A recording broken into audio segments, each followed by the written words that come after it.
a todos. Vamos a empezar con el seminario de hoy. Hoy tenemos el gusto de contar con el doctor Víctor Romero Rochín, a quien yo personalmente conozco desde hace muchos años. De hecho, Víctor fue parte de mi sínodo cuando me doctoré, de mi examen de grado. Entonces, y fue mi maestro. Entonces, para mí es un gusto tenerlo aquí con ustedes. A nombre del Grupo Técnico de Seminarios, les agradecemos a todos pues, su presencia en los seminarios virtuales, en los webinarios, y como ya dije, tenemos presente al doctor Víctor Romero Rochín, a quien le damos la más cordial bienvenida. Y bueno, primero tenemos que dar unos anuncios, como siempre. Les pedimos que mantengan micrófono y video apagados. Si tienen preguntas, por favor, escríbenlas en el chat. Si alguien quiere hacerla directamente, pues solo me indica y con mucho gusto le cedemos la palabra. Bueno, primero a que vamos a ceder la palabra hoy será Bernardo. El seminario será grabado para fines de difusión. Estos los pueden ver en la página del CIO. Nuestro invitado de hoy, el doctor Víctor Romero, realizó la licenciatura de Física en la Universidad Autónoma Metropolitana y el doctorado en Física en el Massachusetts Institute of Technology, el MIT. Desde 1990 es investigador del Instituto de Física de la UNAM y actualmente es investigador titular C y pertenece al Sistema Nacional de Investigadores nivel 3. Ha sido profesor visitante en varias universidades como Princeton, perdón, es que me distraje por el chat, Princeton University, New York University, y en varias ocasiones ha visitado la Universidad de San Paulo. El doctor Romero ha recibido varias distinciones, como el Premio a la Investigación en Ciencias Exactas por la Academia Mexicana de Ciencias, la distinción Universidad Nacional para Jóvenes Académicos de la UNAM, el Premio a la Investigación Científica de la Sociedad Mexicana de Física y la Cátedra Alfonso Fernández de la Universidad Autónoma Metropolitana. Además, fue coordinador de las Olimpiadas de Física de la Sociedad Mexicana de Física de 2011 a 2018. Las áreas de investigación del doctor Víctor se enfocan, a tres áreas principalmente: gases cuánticos, problemas de la física estadística y problemas de la mecánica cuántica. Dentro de estos, en particular, estudia la termodinámica y las transiciones de fase de gases de Bose ultrafríos, el cruce BCS-BEC de fermiones ultrafríos, de efectos topológicos, turbulencia cuántica, vidrios, fundamentos de termodinámica, la no causalidad de la mecánica cuántica, el origen del límite clásico y sistemas de muchos cuerpos. Pues le cedo la palabra a nuestro expositor, quien nos hablará sobre condensados de Bose-Einstein confinados por campos ópticos y magnéticos, superfluidez y termodinámica. Todo tuyo, Víctor. Muchas gracias, Laura. A ver, me gustaría saber si se escucha bien, sí, ¿verdad? Y se ve mi pantalla y se ve el apuntador, ¿verdad? Sí, todo perfecto. Se escucha bien, Okay. te vemos y vemos el apuntador. Ok. Bueno, pues pues muchísimas gracias, Laura, por la invitación y gracias al CIO, por supuesto. Yo creo que he estado yendo al CIO, bueno, ahorita virtualmente, pero desde hace rato que no iba, pero desde hace quizás cerca de 30 años, más o menos, visitando a Bernardo y a otros colegas de ahí del CIO, y entonces me da mucho gusto que me vuelvan a invitar y platicarles un poquito de trabajo más o menos reciente, que sigo trabajando en esto, aunque pensando un poco, me decía Laura que en el auditorio hay muchos estudiantes y estudiantes de posgrado, y entonces decidí hacer una charla, digamos, no de divulgación, ¿verdad? Tampoco, pero sí hacerla un poquito ligera. Además, como escucharon, es mi cumpleaños, entonces tengo derecho a hacer una charla un poquito más ligera. Eso trataré, eso es lo que uno dice y a la mera hora resulta ser que no. Y entonces lo que voy a tratar de hacer es platicarles primero, sobre todo ustedes siendo un instituto de óptica, platicarles cómo se hacen los condensados de Bose-Einstein de manera cualitativa, por supuesto. Yo no soy experimental, pero llevo tantos años involucrado en esto y he visitado tantos laboratorios que ya aprendí a entrar a un laboratorio y saber al menos qué es un láser y qué es una bobina y cosas por el estilo, ¿verdad? No las toco porque pues, no sabemos de eso los teóricos y siempre están el mal chiste de que cuando los teóricos tocamos un instrumento lo descomponemos. Pero sí, sí, más o menos lo veo. Entonces voy a platicarles, yo creo que gran parte de la charla se me va a ir en platicarles cómo se hace un condensado y más o menos cómo se logra y luego después cómo se mide, que es muy importante. Y luego voy a tocar brevemente un aspecto muy importante que es parte de mi investigación, que estos condensados de Bose-Einstein son superfluidos. Va a ser muy breve, pero voy a platicar algo al respecto de los superfluidos. Y luego después, al final, si me queda tiempo, no tengo por qué correr, solamente que me quede tiempo, les voy a platicar de una teoría de la termodinámica de estos sistemas, de la cual pues yo me considero, ¿verdad?, entre de los que la han promovido por mucho tiempo, y tenemos ahí algunos resultados interesantes. Y es curioso, ¿verdad?, porque estamos hablando de condensado, estamos hablando de campos ópticos y magnéticos, y saben, parte es porque mis orígenes son termodinámicos, yo hago física estadística desde mi nacimiento como científico hace muchos años, y pues uno nunca pierde su corazoncito, ¿verdad? Ok, entonces, déjenme, aquí está brevemente, entonces les voy a primero a platicar sobre las técnicas experimentales. Una se llama el enfriamiento láser, la otra es el enfriamiento por evaporación, y cómo podemos pasar o cómo se puede pasar desde temperatura ambiente, más arriba de temperatura ambiente, ahorita van a ver, a microkelvin y luego a nanokelvin. En instrumentos que miden 1 metro, ¿verdad? Y en fracciones de segundo, cómo se puede hacer este enfriamiento. Y claro, de por medio hay 2 premios Nobel, no sorprende, ¿no? Luego voy a hablar brevemente qué es la condensación de Bose-Einstein, sobre todo en la parte ideal, pero luego voy a señalar que cuando son reales, o sea, cuando los gases en la vida real no son ideales, son reales, ¿no? Y tienen interacciones atómicas y eso hace que sean superfluidos. Entonces es el menú de la charla y espero que me dé tiempo de platicarles un poquito de mi teoría sobre la termodinámica de estos sistemas, ¿ok?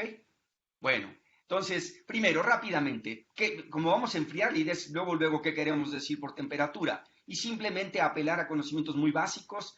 La temperatura es la energía cinética promedio de los átomos en un gas, ¿verdad? P aquí es el momento, que es la masa por la velocidad, pero nos gusta escribir P como momento. Y entonces esta famosa fórmula viejísima desde el siglo XIX que la descubrió Maxwell, el mismísimo Maxwell, el de las ecuaciones de Maxwell, que la temperatura, salvo constantes, aquí está la constante de Boltzmann, la temperatura es energía cinética promedio de los gases. Entonces, enfriar consiste en reducir la energía cinética de los átomos, ¿verdad? Suena muy fácil decir cómo freno a los átomos. Si los freno, si les saco energía cinética, se enfrían. Y de hecho así enfriamos en los hielos y todo lo que hacemos, eso es lo que hace. Pero aquí lo interesante, siendo ustedes un instituto de óptica, un centro de óptica, pues es padre platicar con ustedes. Quizá algunos lo sepan, pero los que no, espero aprendan un poquito el día de hoy, ¿no? Se lleven algo y me sentiría yo muy satisfecho. Entonces, el enfriamiento láser es el primer avance. Dio lugar a un premio Nobel en 1997 de Stephen Chu, William Phillips y Cohen Tanucci. Cohen Tanucci es el del libro de mecánica cuántica. Phillips ha venido muchísimas veces a México y Stephen Chu es un profesor en California que también fue el secretario de Ciencia y Tecnología en Estados Unidos en algún momento por ahí, ¿no? Entonces, ¿cuál es la idea? Fíjense, es una idea muy ingeniosa. Uno está acostumbrado que el láser calienta, el láser quema, ¿no? Uno no puede ver un láser porque le quema la retina. Sin embargo, si uno es ingenioso, uno le puede sacar energía a un átomo al moverse más o menos de la siguiente forma. Por supuesto que todo lo que voy a poner, no voy a poner ecuaciones. Traté de hacer, yo que soy súper teórico, al mero final sí voy a poner ecuaciones, pero trataré de hacerlo lo mínimo con ecuaciones. Y fíjense, la idea es que uno transfiere energía cinética de manera más elegante, se transfiere energía cinética de los átomos en energía óptica, la convertimos en luz de alguna manera por medio de un proceso de absorción y emisión. Y esto enfría brutalmente, van a ver ahorita, les voy a mostrar un dibujito, cómo le bajamos como 9 órdenes de magnitud a la temperatura en 30 centímetros, en 50 centímetros de viaje de los átomos. Es impresionante. Entonces el dibujito quiere decir algo así, tienen un átomo que se mueve en su pantalla de derecha a izquierda con una velocidad v, y le hacemos incidir por el lado contrario un haz láser que tiene fotones y cada fotón, en este momento lo que me interesa es que el fotón tiene un momento dado por h barra veces el vector de onda k, ¿no? K es el 2pi entre la longitud de onda del fotón. Entonces, el átomo tiene unos niveles que son hiperfinos, ahorita voy a regresar brevemente a eso, son niveles de spin nuclear, combinación de spin nuclear, electrónica nuclear y electrónico, y entonces son niveles hiperfinos, y el átomo está en este estado, es un dibujito, entonces absorbe, sabemos muy bien eso, pero también absorbe momento. Eso quiere decir que recibe un trancazo, un golpe en sentido contrario. Pero los átomos después, pues remiten el átomo, su derecho, el fotón. Una vez que lo absorbieron, lo remiten. Lo interesante es que en un periodo muy corto lo hacemos emitir uno tras otro, aproximadamente n fotones, es platicado esto, ¿verdad? Hay que hacer los cálculos y todo, y entonces hay una transferencia neta de momento hacia la derecha en su pantalla de n fotones, y eso va en contra de la velocidad en la que se está moviendo. Lo interesante es que al emitir lo hace en direcciones totalmente arbitrarias, y entonces la transferencia neta es aproximadamente cero, no es totalmente cero, pero es aproximadamente cero la transferencia en emisión. Eso quiere decir que el átomo tiene que perder energía cinética, no le queda de otra, y entonces se frena. Hay otro truco que no quiero entrar en detalles, pero lo podemos obligar que cuando emita en una frecuencia mayor que la que absorbió por efecto Doppler, y eso todavía ayuda a que frene más. Hay más trucos aquí que la gente ha hecho, pero esencialmente la idea es que el momento que absorbe lo frene y que cuando regrese, en promedio regrese cero, aunque sí regresa para todos lados. Y eso hace que en la dirección preferencial en la que se está moviendo reduzca su velocidad. Ese se llama enfriamiento láser. Esto es un Nobel. Hay más sutilezas, por supuesto, ¿verdad? Y déjenme empezar por hacerle, luego quiero platicarles cómo es el aparato experimental. A mí se me hace maravilloso, y como teórico pues me siento así medio orgulloso de que puedo platicar tantito al respecto de tanto que he hablado con mis colegas. Fíjense, primero en una parte del experimento se tiene un horno. ¿Por qué un horno? Los átomos que se enfrían son alcalinos. Ahorita voy a regresar a ver por qué son alcalinos, pero son átomos típicamente de rubidio, litio, sodio, potasio, cesio y francio, pero estos son los más usados, ¿no? Rubidio, sodio rubidio y litio se usa más ahora. Entonces, estos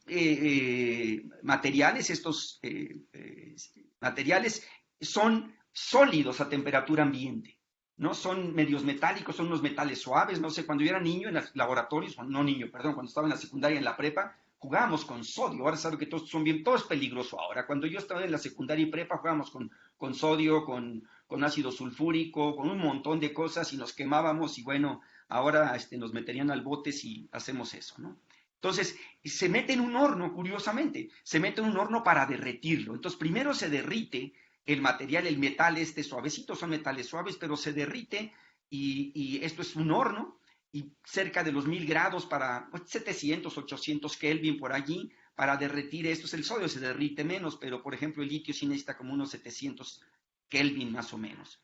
Y entonces, como está aquí el gas muy caliente, pues hay un orificio y se sale a una velocidad brutal de miles de metros por segundo, ¿verdad? Entonces, cuando el haz atómico sale por el azul es el haz atómico, es un tubo que lo lleva, y aquí esto es una parte crucial, porque es un electroimán, es una bobina enredada que produce un campo magnético que un poquito guía a los átomos, pero también lo que hace es que puede manipular el nivel hiperfino, abrirlo o cerrarlo. De hecho, empieza abierto porque es más grande el campo magnético acá, y lo va cerrando los niveles. ¿Por qué? Porque del lado derecho le aventamos el láser alentador, no sé cómo traducir esto, slowing down en inglés, yo creo que es lo mismo. En inglés se pueden inventar palabras más fácil que en español. Entonces le aventamos el láser en sentido contrario, entonces los átomos aquí absorben, emiten, y les vamos bajando su apertura de nivel hasta que cuando salen por aquí, más o menos, ya bajó a más o menos un microkelvin, ¿verdad? O unos cuantos microkelvin, y esta distancia son unos 30 centímetros, 40 centímetros para litro. Para rubidio son como 15 centímetros. Es impresionante cómo le podemos bajar la velocidad, ¿no? De miles de metros por segundo a unos cuantos centímetros por segundo, y son 9 órdenes de magnitud.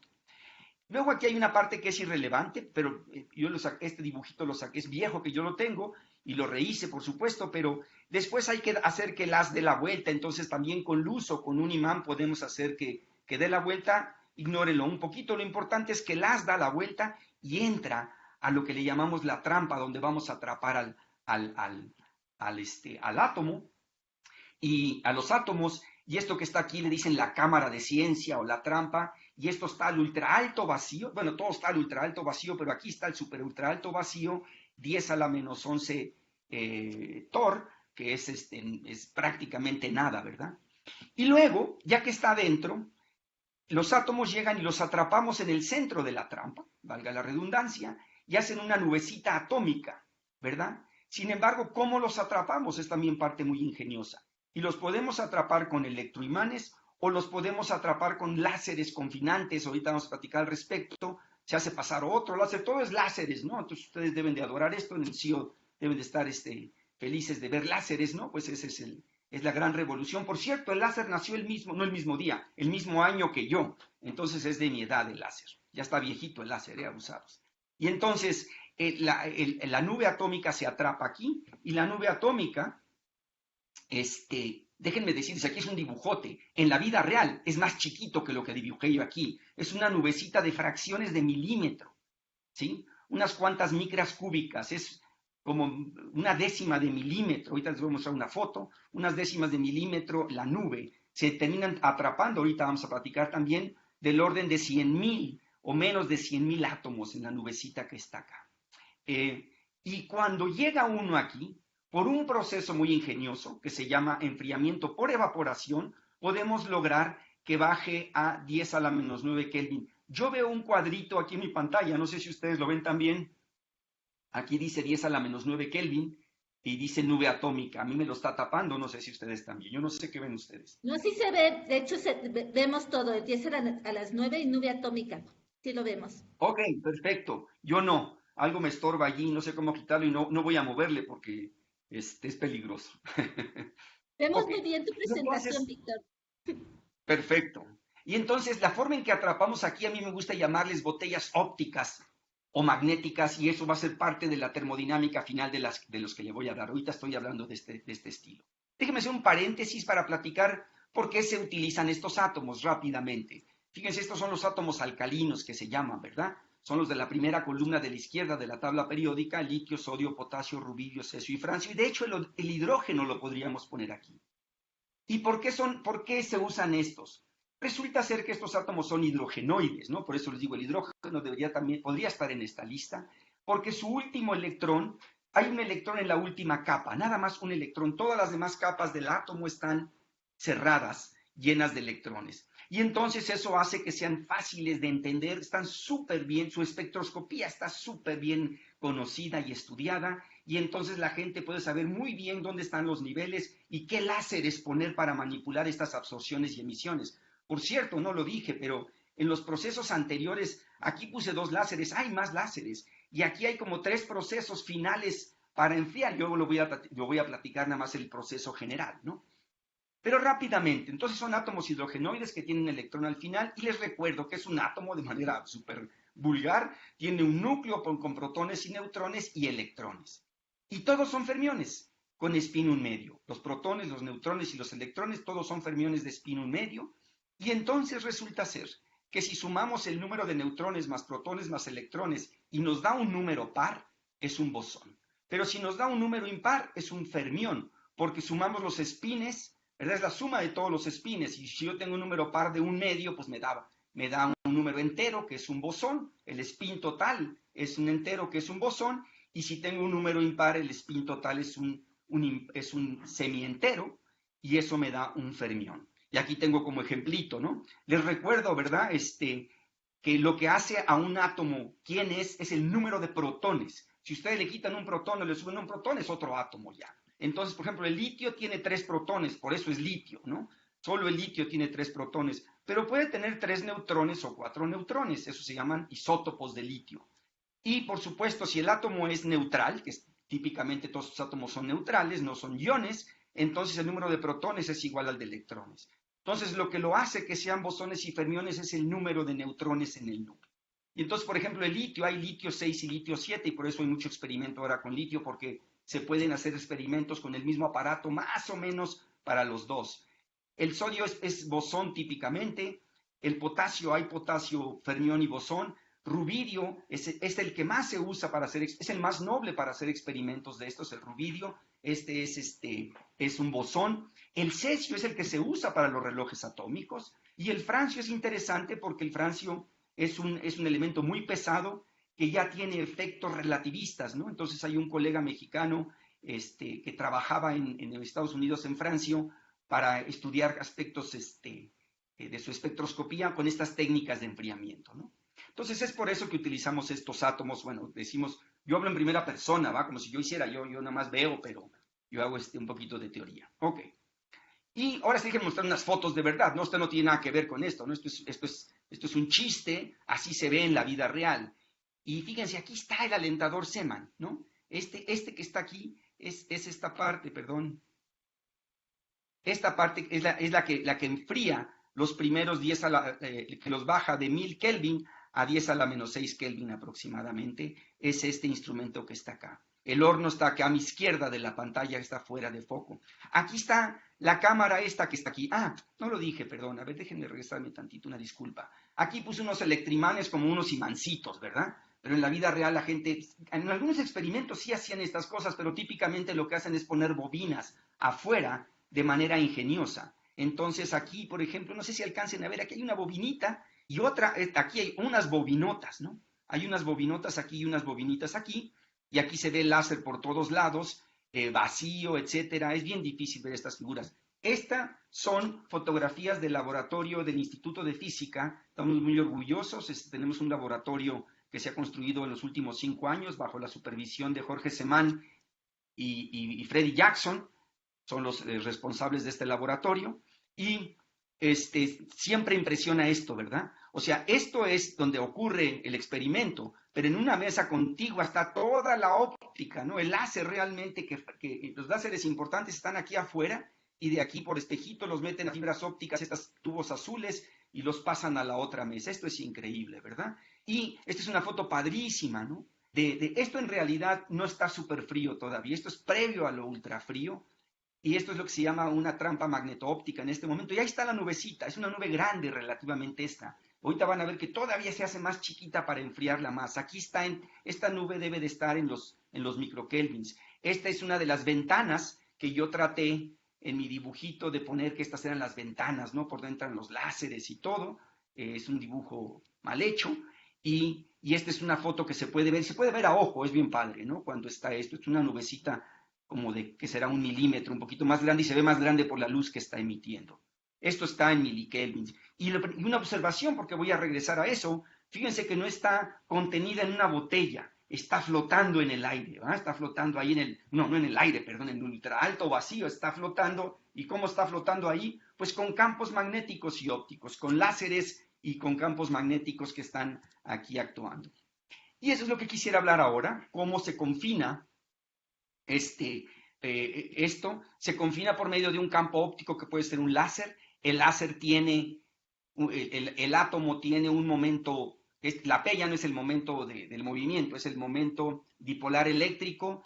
Es polarizable el átomo, entonces su polarización es la polarizabilidad por el campo. Entonces la interacción va proporcional a la intensidad del láser, y ustedes saben que el láser en el centro tiene una cintura, y en ese lugar pues tiene su mínimo, pero a partir de ahí es un oscilador armónico. Y entonces el campo que sienten los átomos en el láser confinante es como si estuvieran adentro de un oscilador armónico que los lleva al centro de la trampa.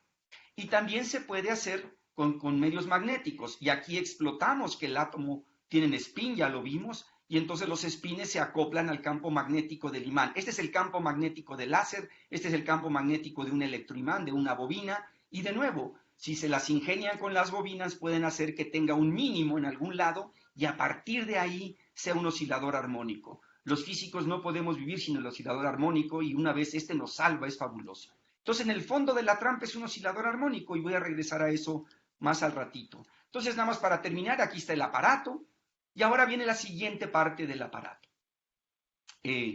Qué lástima que no me pueden detener, pero bueno, me pueden hacer preguntas más adelante.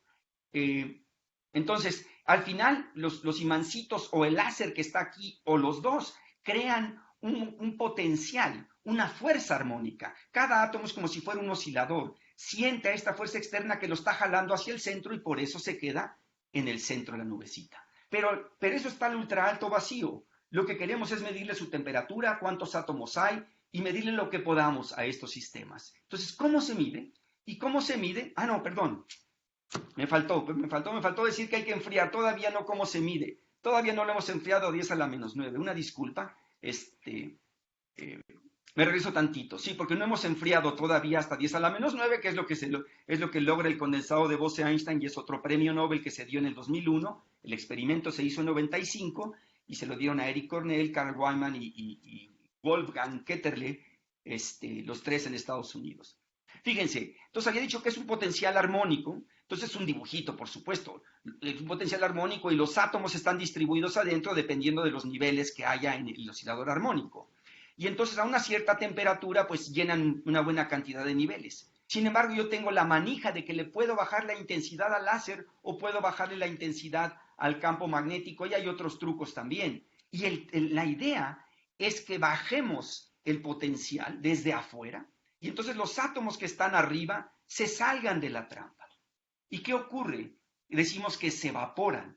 Es de la misma manera como cuando ustedes quieren enfriar la sopa o un café, con la cuchara le mueven, ¿verdad? ¿Qué es lo que están haciendo? Que los átomos que tienen mayor energía, las moléculas que tienen mayor energía de agua típicamente, las sacamos del recipiente y las que se quedan en total tienen menor energía y al colisionar entre ellas distribuyen esa energía y bajan la temperatura. Y así enfrían las camisetas cuando nos llenamos de sudor y nos da el airecito.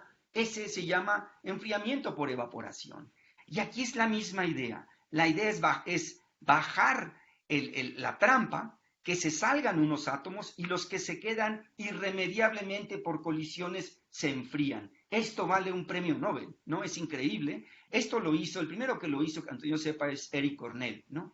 Luego, por supuesto, con estas técnicas la gente observó más o menos al mismo tiempo. Este es un grupo y este era otro. Observaron el condensado de Bose-Einstein que ahorita platico y eso dio el premio Nobel del 2001 y abrió un campo de investigación que seguimos 20 años después, 25 años después, seguimos trabajando. En este proceso que dura, todos estos procesos duran milisegundos o de ese orden, ¿no? Es rapidísimo, se pierden átomos, ese es lo único grave. Que aquí teníamos más átomos en la nube y por hacer esto perdemos átomos, sin embargo los que quedan se enfrían y esto es lo que ha logrado bajarlos a nanokelvin. Se dice de manera arrogante, ¿verdad? Que los lugares más fríos del universo están en ciertos laboratorios en el mundo. Uno de ellos aquí en nuestro Instituto de Física en la UNAM y estamos muy orgullosos. Tenemos unos colegas en Brasil. Hay pocos en el tercer mundo. Casi todos están en el primer mundo y en Asia, estos países que están súper avanzados, ¿verdad? Y entonces, este proceso por evaporación enfría a 10 a la menos 9. De hecho, es exagerado. Realmente son 50 nanokelvin, 100, 30, pero bueno, soy más padre decir nanokelvin que 30 nanokelvin, ¿verdad? Y la temperatura se baja. Es increíble. Entonces, ya tenemos nuestra nubecita fría a 10 a la menos 9 y ahora tenemos que interrogarla. Tenemos que saber su temperatura, cuántos átomos tiene, cómo están distribuidos, si están en una fase, si están en otra. Y entonces eso se hace todavía con otro láser. Permítanme un segundo.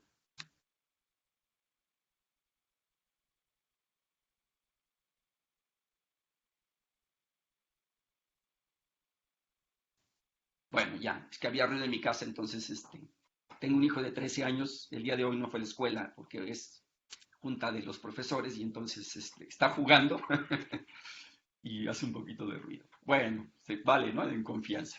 Ok, entonces, ¿cómo vemos lo que está aquí adentro? ¿Cómo lo estudiamos? Con otro láser. Y esto también es maravilloso. O sea, yo como físico teórico, cuando fui aprendiendo esto me tomó unos 15 años entender todo esto. No sé cuánto, ¿no? Quizá unos 10, porque yo al principio no sabía nada de estas cosas y ha sido maravilloso la tecnología y lo que se puede hacer. Ok, entonces, con otro láser, porque no tenemos manera. De hecho, el otro láser Algunos es de lado, pero en muchos experimentos es por arriba. En el experimento de aquí en la UNAM, los láseres son de lado para confinar y por arriba se le observa y por un ladito también, porque a veces logran hacer dos tomas. Y ahí les va. ¿Cómo se hace? Con un aparatejo que es el famoso CCD, ¿no? Charge Couple Device, que es una especie de cámara fotográfica que que absorbe luz y que nos puede decir cuánta luz absorbe, ¿verdad? Y entonces es como una fotografía en 3 dimensiones de alguna manera, ¿verdad? Porque lo que hace es lo siguiente. Ustedes le envían luz, aquí está la nubecita de gas, que es pequeñísima. Ya cuando está en 10 a la -9, ya no se puede ver a ojo ni de broma. Es como una décima de milímetro más chica a veces muchísimo más chica. Entonces le echan luz con un láser. Y entonces esta luz hacen que absorba en el óptico, ¿verdad? Que absorba un montón de luz. Y entonces los átomos absorben y lo que no se absorbe, y luego aquí registran la luz que pasa. Entonces realmente ven lo que no se absorbe, ¿no? La luz que ven es la que no se absorbió, pero esto que está aquí nos da la intensidad de la luz y con eso podemos hacer un código de grises y con eso inferir, por medio de teoría, inferir la forma de la nube. Es maravilloso, es como una foto en 3 dimensiones. Entonces, las fotos se ven así como esta de aquí abajo. Fíjense, son aparatos que ocupan todo un cuarto. No he dicho, el cuarto tiene que estar a 20 grados centígrados más menos 1, porque si no es un desastre. Los láseres, ustedes lo deben de saber, son súper delicados y súper sangrones los láseres. Se mueven muy fácilmente, se desalinean, en fin, hay que tener ultra alto vacío. No es por presumir de dinero, pero son laboratorios de millones de pesos, ¿no? Por eso son tan difíciles de hacer en países como los nuestros. Y entonces, al final todo termina en una foto, es lo que yo siempre les hago broma, hacen tanto y todo al final me dan una foto, y de la foto tengo que sacar todo. Claro, es una foto en 3 dimensiones. Entonces son imágenes como las de abajo, los colores son falsos, realmente es un código de grises, pero se puede, ¿verdad? La computadora le decimos pues, que ponga el rojito donde haya más, etcétera, ¿no? Entonces el rojito es donde hay más átomos y hay menos átomos y el fondo es no hay átomos. Y estas rayitas que se ven ahí son efectos ópticos que registra el CCD, ¿verdad? Este Charge Couple Device, que es nuestras cámaras modernas para hacer física atómica. Y esto se puede traducir en una foto tridimensional. Entonces aquí está una temperatura alta, ahorita voy a platicar al respecto, es como una gaussiana, y luego después le sale un pico. Y cuando le sale un pico es como una transición de fase. Apareció el condensado de Bose-Einstein, que estrictamente es un superfluido. No es un condensado de Bose-Einstein como Bose y Einstein nos enseñaron hace casi 100 años. Y si lo enfrían más, el pico se hace más notorio y se hace como una parábola invertida, ¿no? Sí, como una parábola invertida. Y entonces está más frío. Este que está aquí está a 20 nanokelvin y hay 40.000 moléculas, estiman nuestros colegas. Entonces, de esta foto sacan ¿cuántos átomos hay? 40.000 moléculas y la temperatura. No hay termómetros, yo no puedo meterme con un termómetro. Entonces, ¿cómo le hacen? Bueno, pues un poquito, este es un experimento de 2018, cuando nuestros colegas lograron este condensado de Bose-Einstein. Ese es un condensado de Bose-Einstein de moléculas, ¿verdad? Porque aquí son fermiones que se hicieron moléculas y las moléculas ya son bosónicas y ya se hizo el condensado. Y esta otra foto la pongo, es una foto más vieja de mi amigo Wanderley Bañato, con quien he colaborado por muchos años. Este cuate fue mi compañero de doctorado, entonces somos amigos desde hace infinidad de años. Yo he ido un montón de veces a visitarlo a su laboratorio en Brasil, en San Carlos, Sao Paulo, en Brasil, y él ha venido a México también un montón de veces. Y las fotos se ven así, no se ven muy atractivas, pero esta es una foto. En realidad hay información en la tercera dimensión, y esa se traduce en una curva como esta. Y fíjense, se puede mostrar, ahorita más adelante espero poder decir cómo, pero se puede mostrar que en las colas de estas imágenes, las colas en estas imágenes es un gas ideal clásico. Y un gas ideal clásico adentro de una trampa armónica, con esta trampa armónica que dijimos que está está claramente más densa en el centro que en los extremos. En la cola se le puede ajustar una curva que resulta ser una gaussiana. Y esa gaussiana, el argumento de la gaussiana está relacionado con la temperatura y con la frecuencia de la trampa. Y entonces, ajustando la cola, esta parte final, podemos saber la temperatura. Y tiene unas barrotas de errores, la pura verdad, pero ese es el state of the art. Entonces, la temperatura sale de ajustar. Todo sale de aquí. de cuánta luz se absorbió, se puede inferir por la ley de Beer-Lambert, se puede inferir cuántos átomos hay ahí adentro. Y ya hay cosas muy ajustadas y nos dicen, pues hay 40,000 más o menos 5,000, o sea, no crean que las barras de error son grandes. Entonces, de aquí sale todo, ¿ok? Y entonces, déjenme platicar, primero recordarles qué es la condensación de Bose-Einstein ideal, y más o menos es lo mismo cuando hay interacción. Déjenme ver cómo voy de tiempo. Ahí voy. Quisiera también dejar tiempo para las preguntas. Ok, fíjense, ¿cuál es el fenómeno?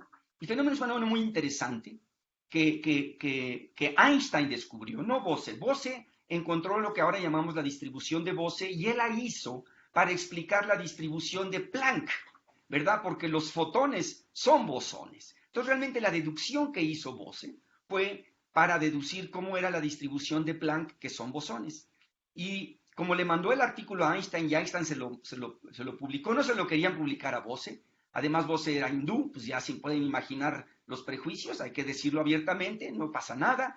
Parece ser que no se lo querían publicar en ningún journal inglés, siendo pues que ellos eran parte del imperio británico. Entonces le mandó la carta, su artículo a Einstein. Einstein lo vio y dijo, wow, esto es lo que tenemos 20 años que alguien nos diga cómo deducir Planck, no a la Planck, sino con que hay fotones, y aunque no les llamaban fotones. Y Einstein hizo que se publicara el artículo, lo tradujo al alemán, se publicó el artículo, y al año siguiente Einstein dijo, ¿qué pasaría si no fueran fotones, que fueran pelotitas, que fueran átomos? Y encontró el fenómeno de la condensación de Einstein, y cuenta la leyenda que Einstein nunca más se volvió a preocupar del problema, tenía muchas cosas en qué pensar y todo un genio, como bien saben. Y entonces, ¿cuál es el fenómeno? Fíjense. Resulta que a temperaturas altas es un gas ideal. A temperaturas altas es PV igual a NKT. Cuando yo digo un gas ideal, es lo que ustedes han aprendido que es PV igual a NKT. Entonces lo van enfriando, enfriando, enfriando. Y si ustedes van y se asoman cuántos átomos hay en el estado base, esencialmente hay cero. No hay cero, pero en el límite en que n es muy grande, déjenme llamarle n0 al número de átomos que hay en el estado base del gas, el estado base cuántico. Entonces, si ustedes van y se asoman y preguntan cuántos átomos hay ahí, hay muy poquitos, tales que n es el número total de átomos en el gas. Cuando n es muy grande, podemos decir que es cero, no cuentan, es 10 a la menos 20, lo que ustedes quieran. Entonces, como un cero. Y entonces, si ustedes van enfriando el gas se acerca a una temperatura que depende de cuántos átomos tengamos y del volumen que tengamos en la trampa, a una temperatura que le llamamos crítica, porque ahí pasa algo, ¿verdad? Y entonces, cuando llega a esa temperatura, el gas de repente empieza, los átomos del gas empiezan a irse al estado base de manera preferencial. Y entonces el cociente del número de átomos en el estado base entre el número de átomos total es cero arriba de la temperatura, y luego empieza a crecer, y por supuesto, como son bosones, si pudiéramos llegar a temperatura cero, todos estarían en el estado base. Y lo hacen con una ley muy peculiar de temperatura a la 3 medios si tenemos al gas en una botella. Pero nosotros no lo tenemos en una botella, lo tenemos en un oscilador armónico, que ahí va diferente. Desde aquí voy adelantando lo que quiero decir al final de mi charla. Fíjense, no es lo mismo que esté en una botella, que tuviéramos un gas de bosones de estos ultrafrío, que lo tuviéramos en una botella. ¿Por qué no lo podemos tener en una botella? Porque la botella tendría que estar a 10 a la menos 9 átomos Kelvin, y no sabemos cómo enfriar botellas. Por eso se enfría y se mantiene en ultraalto vacío, y quien lo confina son campos magnéticos y eléctricos, ópticos, ¿verdad? No lo podemos hacer en una botella. Hasta ahorita, quizá en un futuro, pero ahorita no. Y entonces este fenómeno se llama la condensación de Bose-Einstein, porque es una transición de fase. Pasa de que el estado base es ignorable y de repente, de manera espontánea, en una temperatura crítica, empiezan a irse todos los átomos al estado base, y entonces al rato, si andan por aquí, pues la mayoría están ahí. Y es un estado que está en el estado base y por lo tanto es súper cuántico y tiene propiedades raras. Ahorita vamos a ver que las propiedades que tiene es que es un superfluido si interactúan tantito los átomos, ¿ok? Y entonces, no quisiera detenerme más. En las preguntas puedo ampliar. Lo que sí quisiera decir es que mucha gente dice que cuando llega una temperatura crítica todos se van al estado base. No, eso no es cierto. Solo una fracción. hasta temperatura cero. Pero esa fracción es una parte importante del gas y tiene propiedades diferentes a como si fuera un gas como el que estamos respirando. Es un gas diferente. Y por muchos años creyeron que era un superfluido, hasta que se dieron cuenta que no, que tenía que haber interacciones, no puede ser realmente ideal. Pero aquí es una secuencia de experimentos. Entonces, fíjense, nada más voy a ver la figura de arriba y la de hasta abajo, de mi amigo Bañato. Es una figura muy vieja, hay muchos mejores datos, pero no los encontré. Son mis charlas que tengo, ¿no? Entonces son las imágenes, y esta me gustó mucho de hace muchos años. Fíjense, esta es la imagen de hace rato, es esta que está acá, es una nubesota que está como a 270 nanokelvin. Y si se dan cuenta es como una gaussiana, ¿verdad? Y como por aquí en medio, aquí está 210, la nube es más chica, 170, la nube es más chica. Y por aquí, ya si ustedes me creen, ya el centro ya no es gaussiano. La cola sí es gaussiana, pero el centro ya no. Y si enfrío mucho más, a menor de 50, resulta ser que el centro de la nube es una parábola invertida porque es un oscilador lo que lo está confinando. Y si ustedes tomaran en cuenta las interacciones, no quiero hacer ecuaciones, a ver si me creen tantito, si ustedes tomaran en cuenta que los átomos realmente interactúan, que sí chocan, se puede demostrar, muy sencillo, que el estado base, los átomos al estado al que se van, su forma espacial es la forma invertida del potencial que los confina. Se puede demostrar, se llama el modelo de Thomas Fermi, y Thomas y Fermi lo pusieron hace como 50, no más, como 80 años para explicar otras cosas, y aquí sirve. Quiero hacer otro paréntesis, toda la teoría que estamos utilizando es del año del caldo, perdón, ni modo, o sea, desde que yo nací o antes, pero eso quiere decir que tenemos mucho por aprender. Entonces, esto es una muestra inequívoca de que tenemos un condensado aquí. Y esta es una foto famosísima que se publicó en 1995 por Cornell y su grupo en Estados Unidos, en Colorado, y ellos mostraron que aquí es una nube arriba de 400 grados, aquí 200 y aquí 50 nanokelvin. Aquí se vuelve a ver esa parábola invertida y esto es un premio Nobel. Sin embargo, los gases reales son superfluidos. ¿Qué quiere decir que son superfluidos? Quiere decir porque interactúan. Quiere decir que no es un gas común y corriente, es un gas con ciertas propiedades y solamente voy a mencionar uno que viene de ser un superfluido. Fíjense, estos gases les ven unos puntitos. Todos estos son condensados de Bose-Einstein hechos de diferente manera. Ahorita no importa. Son esas nubes ultrafrías. Y si ven, tienen una red preciosa hexagonal que se llama la red de Abrikosov. Estos puntitos son vórtices cuánticos. ¿Qué es un vórtice cuántico? O sea, un vórtice, si ustedes pueden imaginar un vórtice, pues una nube. De hecho, aquí en el dibujo, aquí atrás, se ve un huracán, ¿verdad? Una foto de un huracán. El que hizo esta figura se la robé al grupo de Ketterle de MIT, se la robé del internet, no de su casa. Los vórtices cuánticos, piensen en un vórtice, sé que es un vórtice, es un remolino, es un torbellino, y uno sabe de los vórtices en el agua, y los vórtices en el aire son los huracanes, nada más que son cuánticos, ¿verdad? ¿Qué sucede? El ser superfluido no tiene viscosidad. Y entonces, si ustedes ponen a girar, si ustedes toman una botella de agua y se ponen a darle vueltas a la botella, no sé si me ven, pero alrededor de su eje, el agua adentro empieza a girar. ¿Por qué? Porque las paredes van jalando al agua y el agua se va jalando a sí misma porque tiene viscosidad. Pero estos sistemas no tienen viscosidad porque es un superfluido. Entonces, si yo pongo a rotar uno de estos materiales, ¿rota o no rota? Y Feynman, había todo un debate hace como 40 años, 50 años, no, si me equivoco, hace como 60 cuando yo nací, perdón, ya dije mi edad. Por esa época había un debate de qué pasaría y Feynman dijo, cuando uno rota algo le comunica momento angular. Entonces, si no rota, ¿qué hace? Y Feynman dijo, hay una alternativa, que genere vórtices, tales que los vórtices tengan el momento angular. Y entonces, los vórtices, ¿qué son? No quiero meterme con ecuaciones porque se me está yendo el tiempo. Imagínense, los vórtices son una línea que atraviesa al sistema, ¿verdad? El ojo del huracán es una línea. Aquí es una línea chiquita, ahorita vamos a ver qué tan chiquita puede hacer. Bueno, lo suficiente para que la vean, ¿verdad? Y entonces en esa línea, resulta ser que alrededor de la línea gira a la hora que ustedes mueven al superfluido, tiene una especie de rotación que no es exactamente la rotación como la entendemos macroscópicamente, pero es como si fuera una rotación tal que su velocidad tiende a infinito conforme llega a la línea. pero los infinitos a la naturaleza no le gustan. Y entonces antes de que llegue al infinito lo que hace es que saca a los átomos de ahí. Y entonces donde iba a ser cero, donde iba a ser infinito la velocidad, allí ya no hay átomos. Y lo mismo ocurre con los huracanes. El ojo del huracán, ahí no hay aire, nada más que no les pegue lo que está alrededor, porque les tumba la casa, ¿verdad? Entonces, la diferencia profunda es que la circulación, que es lo que mide de alguna manera cómo gira, aquí está es la integral de la velocidad alrededor de un circuito, alrededor del vórtice, esta integral cerrada resulta ser que está cuantizada. ¿Qué quiere decir? Primera, que es proporcional a h barra, y segundo, que es en números enteros de h barra entre m, la cantidad que se llama circulación. La circulación en un huracán puede valer lo que sea, es un continuo, por eso no está cuantizada, pero esta cantidad también se le mide. De hecho, mientras más grande es este número, es más fuerte el huracán, más fuerte la circulación. Y entonces, resulta ser que maravilla, ¿verdad?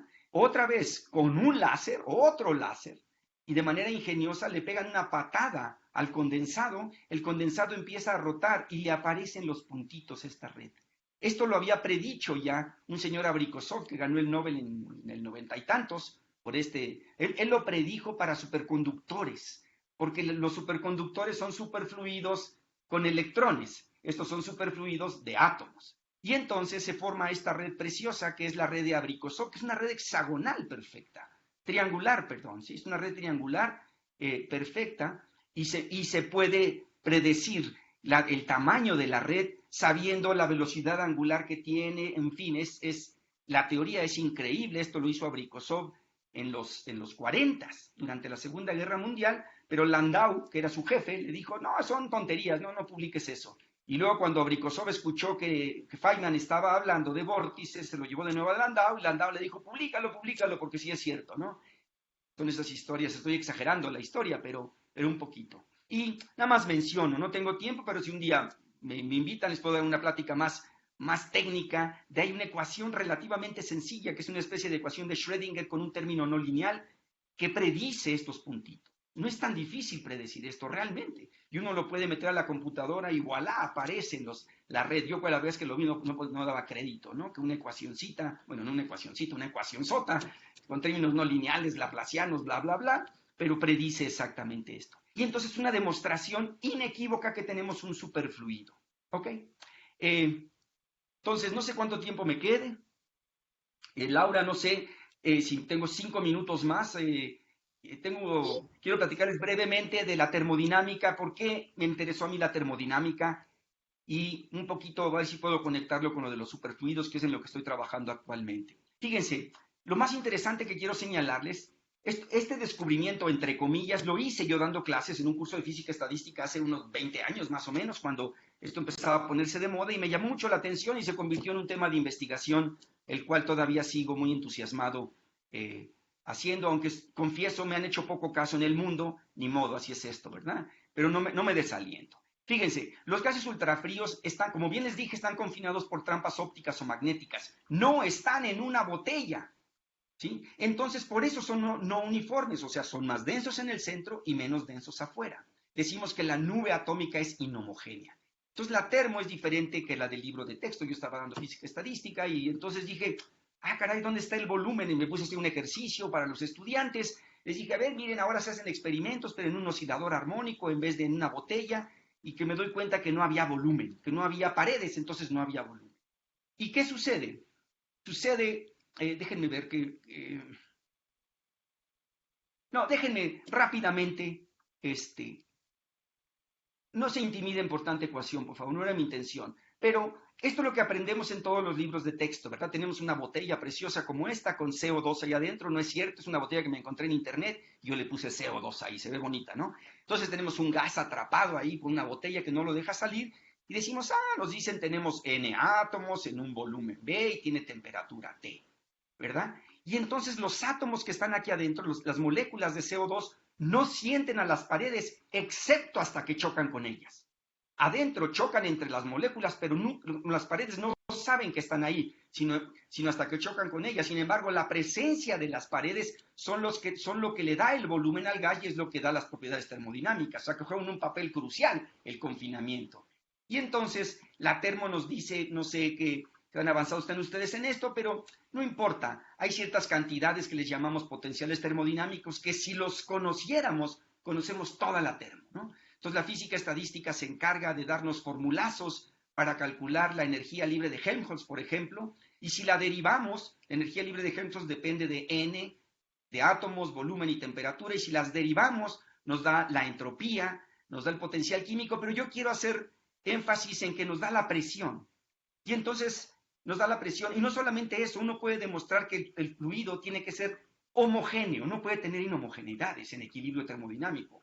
Y entonces pensamos que el volumen y presión son variables termodinámicas que nos dio Dios, ¿no? O sea, que con esas hay que trabajar siempre y pues no, resulta que no, porque no hay volumen ahora. Ahora lo que tenemos, es muy rápido, no se intimidan otra vez, esto es como la forma de la energía. Tenemos la energía cinética, la energía de choques entre los átomos y la energía de choque contra el potencial que lo confina. Y nada más veamos el rojo que está aquí. El potencial, yo lo escribo como un oscilador, pero ya vimos que no, ¿verdad? Es la intensidad del láser y los átomos, y adentro de la frecuencia está la intensidad del láser y está el momento, la polarizabilidad del átomo, en fin, hay propiedades de los átomos y de la luz, pero se ve matemáticamente como un oscilador. Y si se dan cuenta, los átomos, si a esto le llamamos las paredes del fluido, los átomos sienten a las paredes en todos lados. No hay paredes. Los confina a un campo que está en todo el espacio y eso los hace inhomogéneos. Pero eso hace que desaparezca el concepto de volumen. No desaparece, pero que ya lo tengamos que cambiar por otra cosa. Y entonces, otra vez, aguántenme un segundito. Si yo hiciera el cálculo de un gas ideal en una botella, como la que pinté hace rato, es una fórmula donde aparece el volumen, el número de partículas y la temperatura en un logaritmo. Y si lo hago en una trampa, resulta que aparece la temperatura, fíjense, a la 3 medios acá, a la T al cubo, no sé si les recuerde antes, y no aparece volumen. Lo que aparece es el inverso de las frecuencias de los osciladores, porque es un oscilador tridimensional, entonces puede tener frecuencia diferente en X, en Y y en Z. Y entonces yo arguí esto, aunque después me di cuenta que Landau lo dice entre líneas en general, como siempre, ya que dije, mira, pues Landau ya lo había dicho, aunque no igualito, ¿verdad? Que existe un volumen equivalente, y denme chance que hay mucho más de profundidad para llegar a esta conclusión, pero rápidamente decimos que lo que hace el volumen es el inverso de las frecuencias. Y tiene sentido, mientras más grandes sean las frecuencias, más apretado es la nube, más chiquita se ve la nube, mientras más chicas sean las frecuencias, más grande es el volumen que adquiere. Sin embargo, entonces podemos hacer termodinámica con esto, y en particular podemos calcular la presión del gas, ¿verdad? Pero es una presión diferente, ya no es la anterior.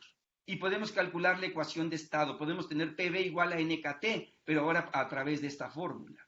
Y otras variables que ahorita no quiero entrar. Y entonces, esto hice hace muchísimos años y resultó que deduje esta fórmula. Perdón que hable en primera persona, pero tengo que presumir tantito porque si no van a decir que nada más vengo a platicarles lo que hicieron otros. Yo estoy muy orgulloso, es una de las fórmulas que deduje y claro, ya que la terminé de deducir, me di cuenta que Clausius había hecho algo muy similar hace 150 años. Se llama la fórmula del virial realmente. Lo que está aquí adentro se llama el virial, pero no quiero entrar en detalles. Pero fíjense, encontré el volumen. ¿Quién es el volumen? El volumen es el inverso de las frecuencias. Esas se saben experimentalmente. Entonces, los experimentales pueden saber qué frecuencias tiene su oscilador, sabiendo el láser y muchas cosas que pueden ellos checar. Luego, lo que ellos miden es la densidad. La densidad la miden, aquí está, aquí midieron la densidad. Y con la densidad la meten en esta fórmula. Entonces, el potencial es el oscilador, la densidad está aquí, el volumen es las frecuencias y con eso obtienen la presión. Y entonces, esto que está aquí es un experimento viejo, son medidas usando estas fórmulas, o sea, si hay una cierta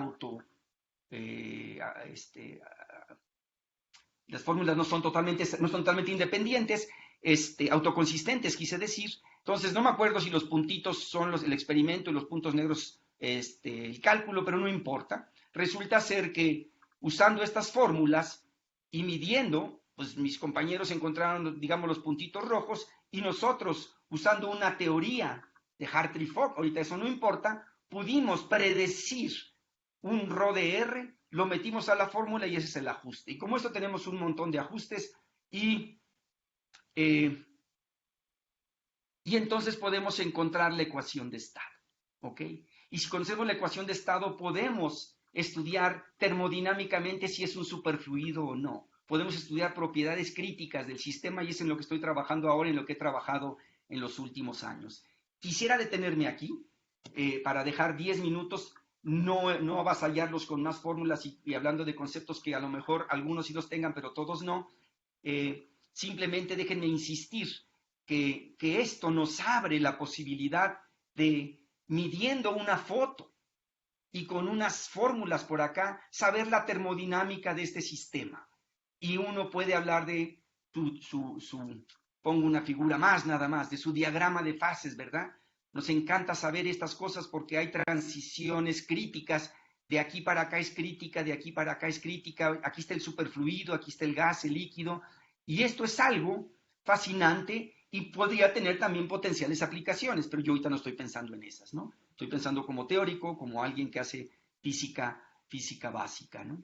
Y es una conexión y nos enseña que la termo P y B no necesariamente son lo mismo. Nada más quisiera escribir que vieran esta fórmula. En el fondo, el producto de esta nueva presión por el volumen global, que son las frecuencias, resulta ser la integral de la presión local, que esa sí sigue existiendo por mecánica clásica. Hay una presión local allá dentro del fluido, pero ya no es una constante porque no es uniforme el fluido, ¿verdad? Ok, me gustaría pararle aquí, Laura, es difícil como no veo y me brinco aquí, todavía tenía más cosas, darle las gracias y antes de pasar a las preguntas, pues poner que como siempre esto no se hace solo, ¿verdad? Todos son estudiantes míos, que algunos todavía están conmigo, como Manuel Mendoza, Grover Andrade, Saúl Sánchez y Juan Carlos Obeso y Daniela o las Cuagas siguen trabajando conmigo. Los demás son estudiantes que ya hicieron doctorados, maestrías, algunos ya son profesores en otro lado, unos postdocs, Santiago Caballero, es mi colega ahora, pero lo puse aquí porque trabajó conmigo como postdoc, y un grupo teórico experimental con los que platico y aprendo, Jorge Semán, Jackson Poveda, Rosario Paredes, en la parte teórica con Rosario he hecho muchos trabajos más en fermiones que en bosones, y el montón de estudiantes aquí, fabulosos todos, no los quiero mencionar por nombres, nunca acabaría, y seguro que me falta alguno. Y también del grupo experimental en Brasil, yendo a sus laboratorios por muchos años, pues fui aprendiendo un poquito los trucos, al menos de vista. Nunca me han dejado mover nada, ni deberían. Ahora sí, muchas gracias. Pues muchas gracias, Víctor, por esta plática tan bonita. Mira, primero te voy a pedir, por favor, si le puedes regresar a tu diapositiva donde tienes lo de fermión y bosón, más que nada para que quede aclarado con la audiencia que cuando uno tiene un número total par, impar, cuando es bosón y fermión, y si nos puedes dar un caso en particular, por ejemplo, con el litio 6, ¿no? Sí. Ah, es que sí, la diapositiva es al revés, justo lo que nos decía la audiencia, porque ves que tienes litio 6, 3 protones, 3 neutrones, 3 Ah, electrones. perdón. Sí, a ver, ahí va.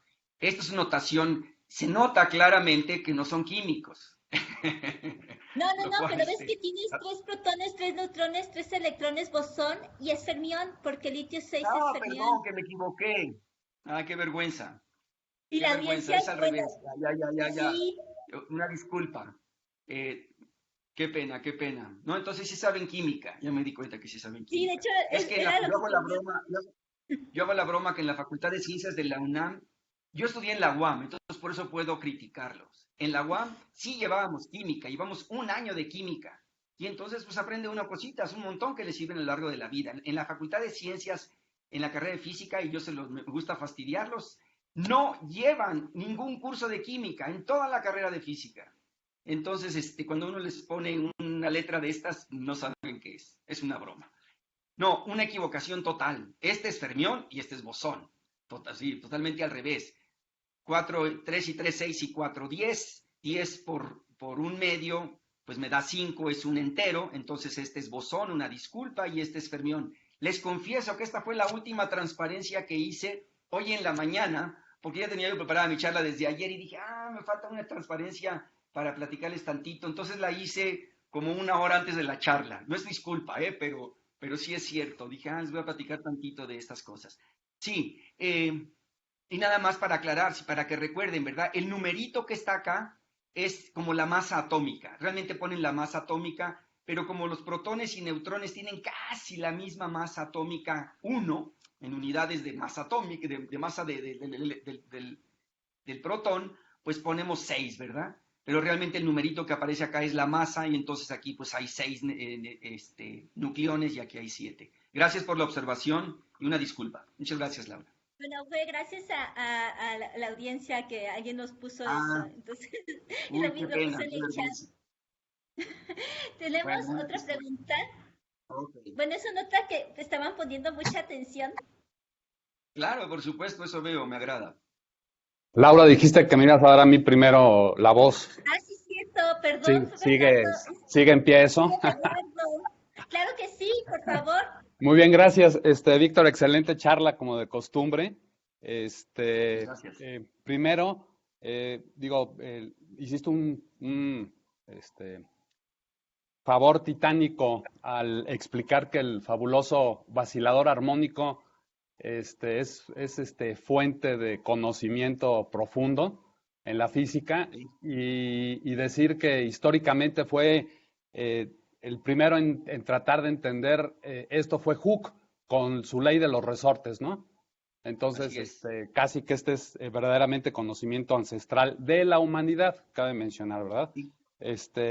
Después, la otra observación que es muy bonita, que es el lugar más frío del universo, lo cual es totalmente cierto, solo para recordarle a la audiencia que la temperatura promedio del universo es 3.4 Kelvin.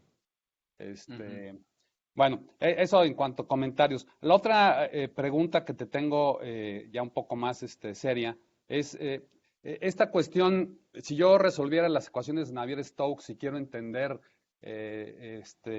turbulencia, sabemos que ese es un problema que aún no se sabe ni siquiera bien cómo comenzar, ¿no? Lo que es Ujú. sorprendente es cómo, desde el punto de vista cuántico, con estas ecuaciones de Pitayevsky, Gross o Gross-Pitayevsky, uno puede llegar a estos conceptos de cuantizar cosas que son inherentemente caóticas. Bueno, no cuando las enfrías, claro está. Sin embargo, mi pregunta es, ¿tú entiendes cómo está esta cuestión de que a pesar de que tenemos algo que inherentemente, digo, la materia está hecha de átomos, o sea, yo pienso que esta cuestión de la turbulencia tiene que ser explicada por el comportamiento de los átomos, ¿no? ¿Cómo es que Ujú. aquí puedes llegar a cosas a explicar cosas tan complejas de una manera tan sencilla? A ver, tocaste una de las fibras más interesantes de los últimos años. De hecho, eh, yo tengo otras charlas con unos videos bien padres de turbulencia cuántica. Es uno de los hechos por mis estudiantes.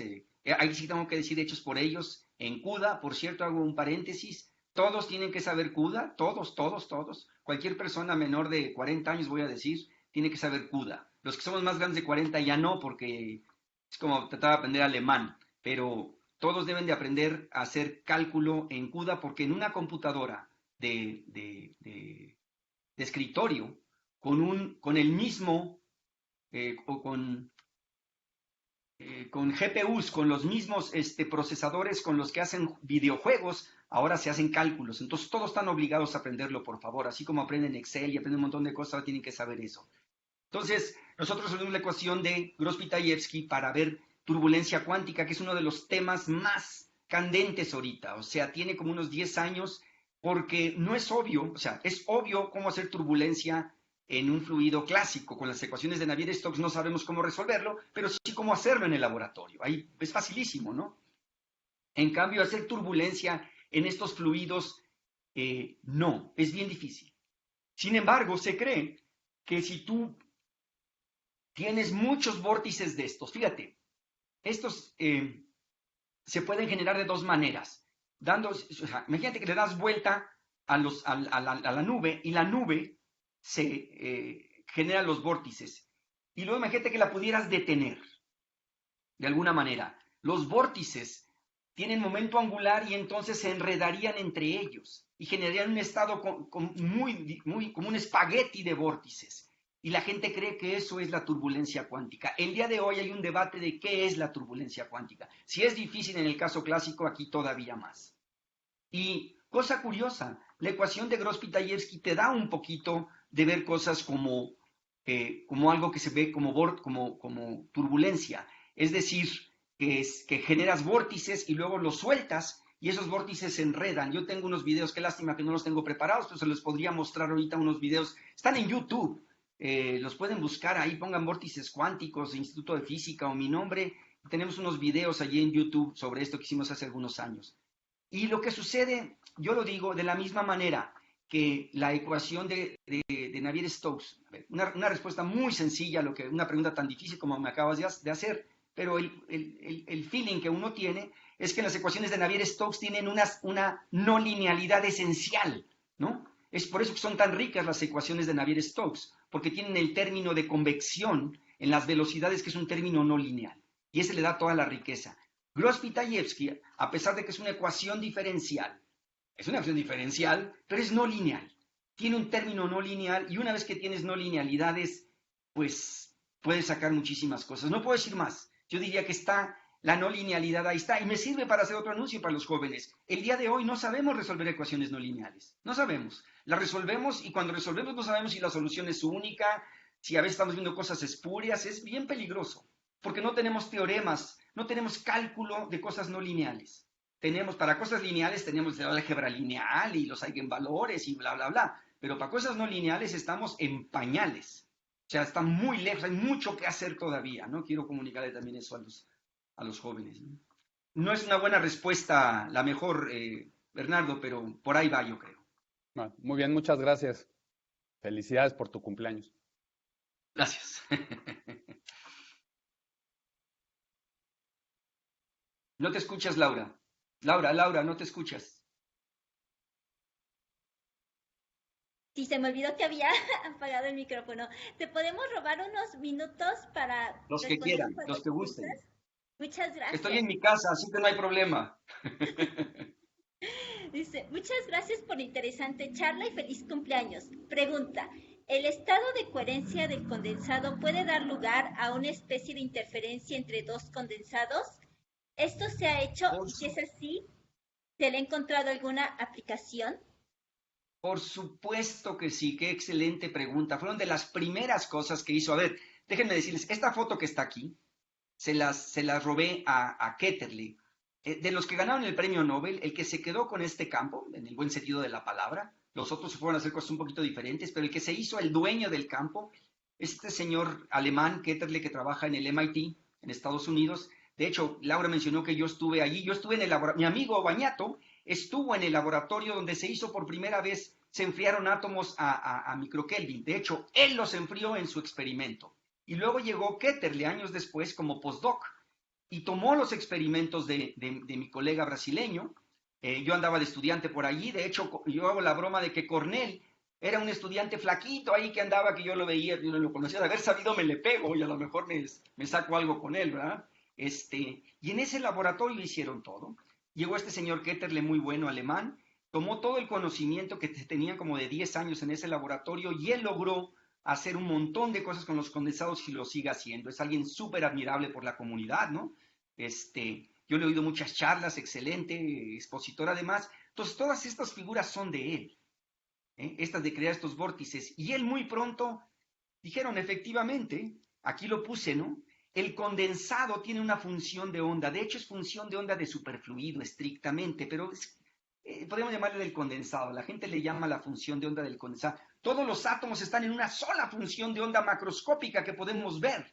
En cierto sentido la estamos viendo en esas figuras que les mostré, en esas fotos. Y entonces Ketterle luego dijo, ¿qué pasa si yo hiciera dos y los junto? Tiene que haber interferencia. Y dicho y hecho. Es un paper que debe tener una cantidad de citas brutales, está bien padre. Con todo gusto escríbeme y les busco la referencia y se las mando. Y está claramente, ¿no? Y de hecho la gente lo usa ahora como técnicas para saber si tienen condensado y para otras cosas, para otros experimentos, ver interferencias de condensados. Claro que sí, se ven las rayas y todo. Aplicaciones prácticas en este momento los condensados, que yo sepa, solamente tienen una, que es hay algo que se llama, ustedes saben que los relojes atómicos lo que hacen es medir el tiempo con muy alta precisión, ¿no? Son relojes. Y los que usamos el día de hoy para comunicarnos ahorita, de alguna manera estamos usando un reloj atómico, probablemente el que está ahí en el Senam, en Guanajuato, en Querétaro, perdón, entre ustedes y yo. Ese usa cesio y frío, pero no ultrafrío. Pero hay toda una técnica nueva, que es un reloj atómico que se llama de fuente, porque avientan a los átomos y hacen interferometría cuando suben y caen, increíble, usan a la gravedad. Y con eso, y con técnicas interferométricas de Ramsey, pueden medir el tiempo con una precisión como de 10 a como 10 a la 10, o sea, como 10 cifras significativas, 11, no sé dónde anda el récord ahora. Y eso se hace con átomos ultrafríos. Entonces hay relojes atómicos de de gases ultrafríos. Hay gente que cree que estas cosas podrían utilizarse para hacer cómputo cuántico. Hay mucho interés para hacer computadoras cuánticas, comunicaciones cuánticas, pero mucho de eso está en pañales, es la verdad, ¿no? Son muy delicados, como vieron, es todo un cuarto gigantesco para una nubecita de menos de 1 milímetro todavía. Pero yo siempre pienso, un día de estos vamos o van a hacer 1 litro de esto. Yo no sé qué pasa cuando tengamos 1 litro de 10 a la menos 9, va a ser una locura, va a haber avances, algo va a ocurrir, ¿no?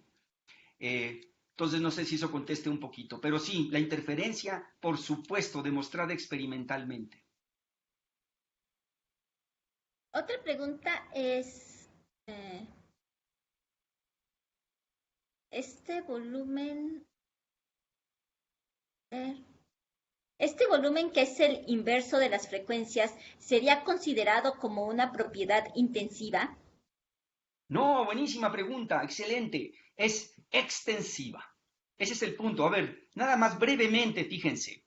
F es extensiva. Eso quiere decir que debe ser proporcional a n por una función intensiva. Si el que me preguntó ha visto eso, y entonces por eso tiene que ser a fuerza. Si n está afuera, debe ser una función de b entre n. ¿Sí? Porque b es extensiva, n es extensiva, pero el cociente ya no. Y lo mismo acá. Entonces, de las primeras cosas que me llamaron la atención es que dije, no solamente eso, este es un volumen y por lo tanto es extensivo. Y si hacemos todas las talachas, juega exactamente el mismo papel que esto que está aquí. Y aquí se ve, ¿no? Si pones 1 entre esto, pues tienes esta B garigoleada entre N. En cambio, la temperatura sí es intensiva. Entonces, mucho de lo que yo he trabajado es precisamente insistiendo en eso, que esta es una cantidad extensiva y por lo tanto la presión global es intensiva. Y todo lo que sabemos de acá lo podemos traducir hacia estas cosas. Muchas gracias por la pregunta. Y tenemos un comentario nada más donde te dicen, muy buena charla, muy interesante y felicidades por la presentación y por su ecuación encontrada. Y también te agradecen por la respuesta de la interferencia y muchas gracias por la charla. ¿Podría extenderse en los conceptos de volumen global y presión global y su diferencia con las magnitudes termodinámicas clásicas? Sí. A ver, quizá no hice más transparencias precisamente por eso, porque no pretendía, quizá me faltó una ecuación. Fíjense, ¿qué es la presión? Uno piensa que es la fuerza por unidad de área, pero en realidad la cantidad importante es el gradiente de la presión. El gradiente de la presión es la fuerza que el fluido ejerce sobre sí mismo. Es la fuerza por unidad de volumen que el fluido ejerce en un punto. Ese es el gradiente de la presión.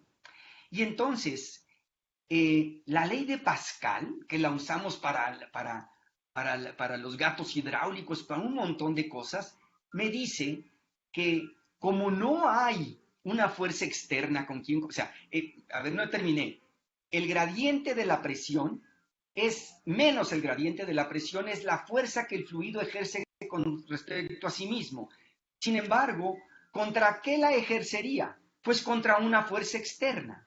Y entonces, si el fluido está en equilibrio, el gradiente de la presión más la fuerza externa por unidad de volumen deberían de ser cero. La ley de Newton, y en este caso la tercera ley de Newton, la segunda y la tercera. Entonces, el gradiente de la presión es la fuerza que ejerce sobre sí mismo. ¿Y quién ejerce fuerza sobre el fluido? la fuerza externa. Por supuesto que hay gravedad, pero a orden cero un gas no sentimos la gravedad. Claro que sí, es más denso abajo que arriba, pero si yo tengo una botella de 1 litro, no me voy a andar preocupando por la gravedad, ni en el agua. Me preocupo si me meto al mar, porque en 1 metro abajo y ya me reventó los oídos, o 2 metros. Pero si yo tengo un recipiente chiquito, el fluido es homogéneo. ¿Por qué? Porque no tiene fuerza externa. Y entonces el gradiente de la presión es cero, porque no hay fuerza externa. Y por lo tanto la presión es constante. Entonces el hecho que tengamos a la presión constante en un gas, en la termodinámica, es porque no hay fuerzas externas. Sí las hay en las paredes, pero esa fuerza no la siente el fluido adentro, ¿verdad? Entonces, este concepto de presión allá adentro sigue siendo la misma. Es esta P que está aquí. Esta P que está aquí es la presión que ejerce el fluido sobre sí mismo. Sin embargo, entonces esta sí depende del punto, no es la misma en todos lados. Es más intensa en algunas partes, más intensa afuera y menos intensa adentro, etcétera, ¿verdad? Y entonces, esta fuerza, el gradiente de esta presión, si el fluido no se está moviendo, ¿quién la compensa? Ah, pues el potencial externo. Entonces el potencial externo quiere empujar al fluido hacia adentro y el fluido se defiende empujándose hacia afuera hasta que se quede en equilibrio. Y entonces la fuerza del fluido es el gradiente de esta presión. Esa se llama la ley de Pascal. El gradiente de la presión igual a la fuerza externa por unidad de volumen, quizá con un signo menos se me está yendo, se llama la ley de Pascal y es la que también, esa misma ley es la que nos dice por qué, con esa la podemos usar para saber cómo aumenta la presión conforme nos vamos sumergiendo en el agua, ¿verdad? Es muy fácil porque aquí sí, ahora sí tenemos que tomar en cuenta la gravedad, que es la fuerza externa. Y entonces, si yo tomo la ecuación de Pascal y le calculo su primer momento que se llama el virial, me da esta expresión, o sea, así la deduje, ¿sí? Del equilibrio mecánico. Del equilibrio mecánico deduje esta fórmula y por eso les digo que ya que la vi deducida, pues fui y vi y me encontré que Clausius había hecho eso hace 150 años o 160 años. No hay nada nuevo bajo el sol, es mecánica clásica de fluidos. Y entonces la presión es una medida global, es la integral esencialmente de la presión interna. Entonces, el concepto de presión no lo hemos perdido, pero la termo no ve a esta presión porque esta presión es inhomogénea, pero sí ve a su integral. Entonces, la termodinámica es esta presión. Y si me permiten tantito, nada más a riesgo de fastidiarlos, fíjense, puedo calcular cosas como su capacidad calorífica. Y puedo calcular algo que a mí me fascina, que está muy olvidado en los libros de texto, pero no en la investigación, que es la compresibilidad isotérmica. Porque esta cantidad diverge en un punto crítico, o sus derivadas divergen, se vuelve no analítica en los puntos críticos y resulta ser que funciona con estos volúmenes y presiones igual que funcionaría con los volúmenes y presiones en un gas normal. ¿Ok? Entonces, una vez más, la presión global es un reflejo, es una integral, en cierto sentido, de la presión local interna. ¿Ok? Y adentro está la ley de Newton. El fluido no se mueve, está en equilibrio porque compensa su fuerza interna con su fuerza externa. Y hay mucho más que decir. También el trabajo aquí abajo, pero ya no quiero ahondar más. Si a mí me dan cuerda, yo hablo 6 horas, así que abusados. Pues tenemos 3 preguntas más. La primera es, los condensados de Bose-Einstein realizados en la Estación Espacial Internacional permitieron conocer mejor las propiedades de estos condensados. Por ejemplo, bueno, esa fue la pregunta. Por ejemplo, los efectos de la gravedad en los condensados, ¿cuáles son? Muy bien. Resulta ser que, a ver, este que está acá. Déjenme poner una foto de verdad. Aquí, ¿no? Fíjense, por supuesto, eso que acaban de decir es cierto. Esta nubecita se quiere caer porque pesa. Y entonces los campos magnéticos y eléctricos no son iguales por arriba o por abajo. Para meterle una fuerza en dirección contraria, no sé qué pasó aquí, hacia arriba para hacerlo flotar. Entonces, sí se toma en cuenta la fuerza de gravedad en el diseño de las bobinas para generar los campos magnéticos que le empujen hacia arriba. Por supuesto que sí. No solamente eso, no les dije, pero hay algo muy triste de estos condensados. Duran muy poquito, por muchas razones, son muy inestables. Entonces hay que tomarles la foto de volada. Hay que tomarles la foto de volada. A ver. Hay que tomarles la foto de volada, una de estas. Y estas fotos las toman en caída libre. Entonces tienen que calcular, la nubecita empieza a caer y además es precioso, es una parábola perfecta que ustedes, sin aire, porque está en vacío. Entonces tienen que calcular todo eso y tomar en cuenta porque la nubecita se va expandiendo pero va cayendo. Entonces la única forma de tomarle la foto es que apagan todo y la toman de volada antes de que se caiga mucho. Y hay que calcular toda esa cosa y la destruyen, porque absorbe luz, se calienta y se destruye. Entonces en un minuto como que en 5 minutos hacen una nube, o en 3, no sé en cuánto, le sacan foto, hacen otra nube, le sacan foto, hacen otra nube, le sacan foto, y lo tienen todo computarizado. Y la gravedad juega un papel muy importante y es muy importante en el diseño. La idea de mandar condensados al espacio es un poquito para eso, para entender mucho mejor, pero también con la idea de que se pueden hacer otra clase de experimentos, sobre todo de relojes atómicos y otro en el espacio. El problema es que todo tiene que ser controlado desde acá. Y los que han enviado hasta ahorita todavía no están muy bien. Uno de los premios Nobel es Cornell, que mencioné hace rato. Él está en uno de los proyectos de la NASA para mandar un condensado al espacio y hacer experimentos finos sin todas estas dificultades que perjudican, por supuesto, ¿verdad? Sin embargo, irónicamente, los relojes atómicos de aquí en la Tierra aprovechan la gravedad, porque avientan a la nubecita y luego cae, por eso se llama una fuente.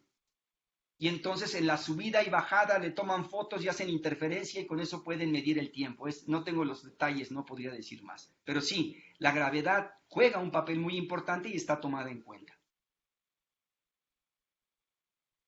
La pregunta es, tu trabajo me parece muy interesante. ¿Por qué crees que no se han fijado más en el mundo en tus contribuciones? Gracias.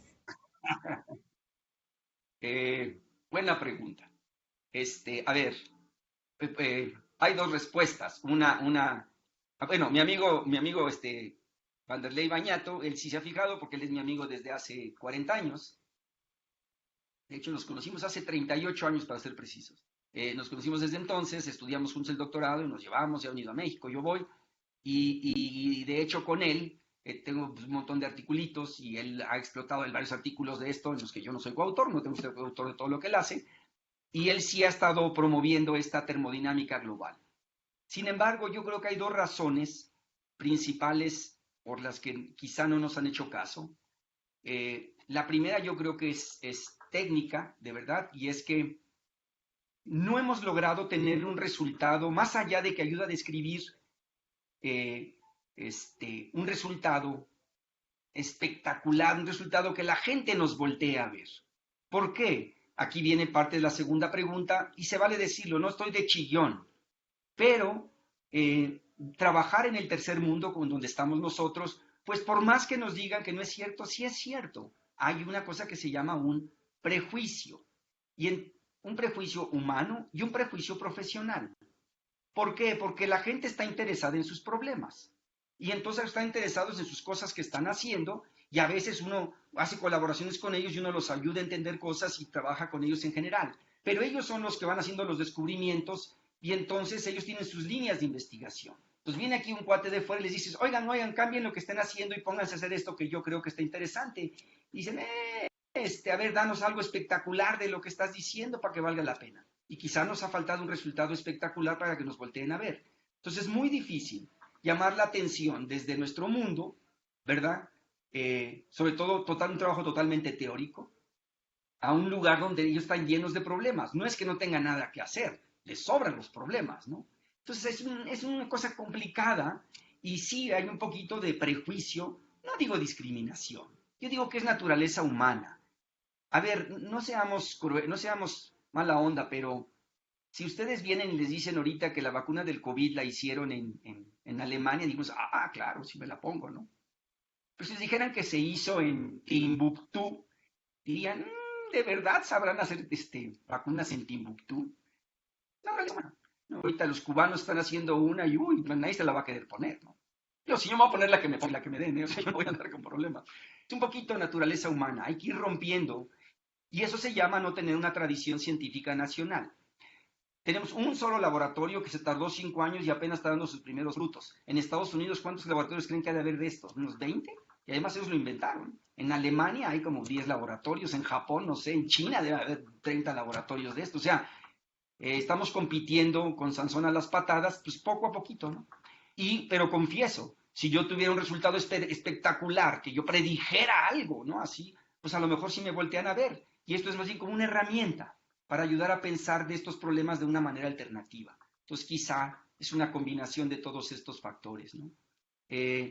Por otro lado, yo estoy muy orgulloso del trabajo y sé que es correcto. Además, no solamente, ya mucha gente sí lo ha visto y han platicado y dicen, mi respuesta ha sido muy larga, déjeme cerrarla. Un error que yo apenas noté recientemente es que uno habla de frecuencias y de este volumen. Entonces mucha gente me decía, oye, ¿pero qué quiere decir física? ¿Cómo que un volumen más no tiene ni unidades de volumen, ¿no? Y la presión, pues no tiene unidades de presión. Pero el producto PV sí tiene unidades de energía, aguas. Y todos los productos de variables termodinámicas conjugadas tienen que tener variables de energía. Y quizá el error ha sido que en realidad, fíjense, perdón que me pierdo, voy para atrás. Quizá el error ha sido que le llamemos inverso de frecuencias, porque las frecuencias no son frecuencias, son intensidades de láser, son polarizabilidades. Esto es una variable electromagnética. De hecho, las paredes no las podemos atravesar por fuerzas electromagnéticas, todo es electromagnético. Entonces, pero hay un prejuicio que el volumen es el volumen. Y tú dices, no, esto no es el volumen, estos son campos magnéticos y eléctricos. Entonces, quizás si lo hubiéramos expresado como un campo magnético, una variable magnética, a lo mejor la gente lo hubiera visto diferente. Y por ahí van nuestros esfuerzos ahora de escribir un artículo en el que hablemos de esa manera, ¿no? A ver si nos hacen un poquito de más caso. Pero no me quita el sueño, ¿no? Así es esto, me divierto por el otro lado y la gente aprende un poquito. Perdón por mis respuestas tan largas. Gracias a ti, de hecho, por el tiempo extra. Y tenemos nuestra última pregunta. Buenas tardes. En un video divulgativo de condensados de Bose-Einstein, vi que el entender este tema nos ayuda a comprender mejor las condiciones extremas de los inicios del universo en el Big Bang. ¿Es esto cierto? ¿O cómo se puede relacionar los fenómenos de gran calentamiento como en el Big Bang con los de gran enfriamiento como en este condensado de Bose-Einstein? Excelente pregunta, yo creo que te respondiste y observaste muy bien. Nunca había oído yo esa relación. No, ya sé por dónde viene la relación. Ok, no, ya sé. No es que se piense, sí, yo creo que ya sé por dónde viene la relación al respecto. No es que se piense que el Big Bang fue un condensado. Estoy especulando un poquito, pero creo que por aquí va. No es necesariamente eso. Lo que se quiere decir muchas veces es que en las condiciones iniciales, después del Big Bang, no en el Big Bang, sino después del Big Bang hubo un enfriamiento, ¿sí? De hecho, que se cree que lo que dijo hace rato Bernardo, que el universo está permeado por una radiación en todo el universo, que es la radiación de cuerpo negro que se quedó del principio del universo, que está por ahí de 3 grados Kelvin, y está en equilibrio termodinámico y nos permea, ¿no? Entonces, más bien se refieren a esa época, que antes de que se empezaran a formar los elementos, eran unas especies de sopas de quarks. Y esas sopas de quarks que había, se cree que son similares podrían ser similares a esto, a un condensado más bien de fermiones solito.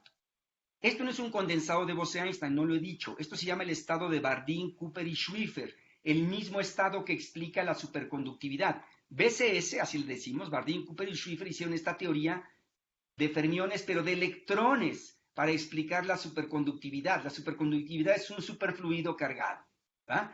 Entonces, ahora esa misma teoría la estamos utilizando para entender estos, no sé por qué se me va a mí, aquí está, para entender estos fluidos. Entonces, sí hay una especulación de que la materia, antes de que se empezaran a formar los núcleos de los átomos, la materia es un caldo, una sopa no sé por qué nos gusta siempre decir que son sopas y caldos, pero una cosa ahí sin forma de quarks sueltos, ¿verdad? Y entonces que en cierto sentido es una especie de condensado, o de, más bien de un condensado fermiónico que se llama BCS, Bardeen, Cooper y Schrieffer, así le decimos, es un BCS en vez de un Beck, que es un BCS pero de fermiones, y que a partir de allí pues se fue enfriando un poquito más de lo que debería, y entran otras cosas, que se empiezan a ligar los átomos y a formar, o sea, acuérdense, o sea, esto es bastante inestable, les dije. O sea, mantener a un superfluido a estas temperaturas sin que se haga sólido, no me han preguntado eso. ¿Cómo es que no se hace sólido?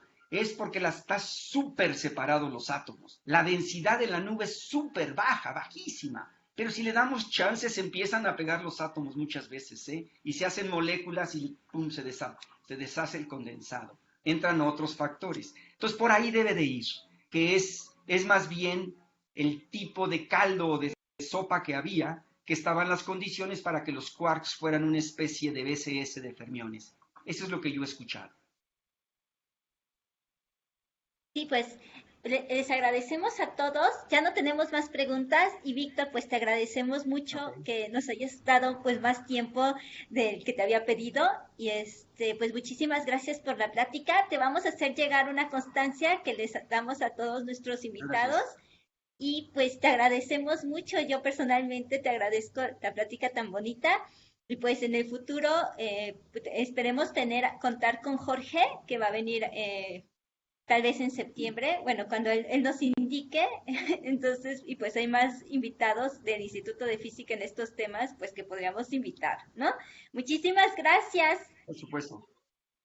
No, gracias a ustedes y nada más quiero pues, despedirme y darles las gracias. Es muy difícil, ¿no? Dar una charla como estas. O sea, no es que sea difícil, porque me refiero, es difícil en el sentido humano, ¿no? De no vernos las caras. A mí me gusta mucho decir en mis clases que me gusta que me vean la cara, ¿no? Para ver las reacciones, la comunicación, no es nada más en el oído, hay mucha comunicación de otro sentido. La audiencia siempre te da calor, es algo muy padre que, bueno, esperemos que esto acabe pronto y que me inviten en persona y con todo gusto ir a León, y hace rato que no voy a León, y platicarles otros temas similares que estamos aquí muy entusiasmados. Y al revés, yo les doy las gracias a ustedes por su paciencia, su atención, y a Laura por haberme invitado. Como bien dice Laura, nos conocemos hace muchos años y pues seguimos en contacto. Muchas Sí, gracias. muchas gracias. Hasta luego a todos.